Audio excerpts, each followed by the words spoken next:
So hello guys, চলো তোমাদের সাথে আজকে শেয়ার করে নিই কালী পুজোর দিন বিকেলটা আমি কেমনভাবে কাটিয়েছিলাম।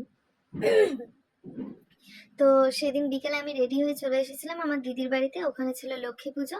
এই যে এখানে পুজো হয়েছিল আর এখানে সব প্রসাদ ছিল। তারপরে আমরা ওখানে একটু প্রসাদ খেয়ে নিয়েছিলাম। তারপরে ছিল খিচুড়ি, লুচি আর আলুর দম। সেখান থেকে খেয়ে আমরা একটা কাছাকাছি প্যান্ডেল দেখতে বেরিয়েছিলাম ঠাকুরের। এখানে অ্যাকচুয়ালি পঞ্চদুর্গা ছিল, কিন্তু বাকি ঠাকুরগুলো দেখা যাচ্ছিল না। আর তারপরে আমরা বেরিয়ে গিয়েছিলাম শ্মশানে যাওয়ার জন্য। আর এই যে আমরা শ্মশানকালী দেখতে এসেছিলাম, আর এখানে একটু পুজো দিয়ে আমরা তারপরে বাড়ি এসে একটু ফানুস ছেড়েছিলাম। আর এই যে ফানুসটা উড়ছিলই না, ফাইনালি তারপরে উড়ে গিয়েছিল। আর তারপরে আমরা আরো একটু বাজি ফাটিয়ে নিয়েছিলাম। এই যে এখানে আমি বাজি ফাটাচ্ছিলাম। আর তারপরে এসেছিলাম আমার এক দাদার বাড়িতে। এখানে নেমন্তন্ন ছিল আমাদের। তো আমি খাইনি সেখানে, আমি বাড়ি নিয়ে চলে এসেছিলাম। এই যে ছিল ঠাকুরের প্রসাদ।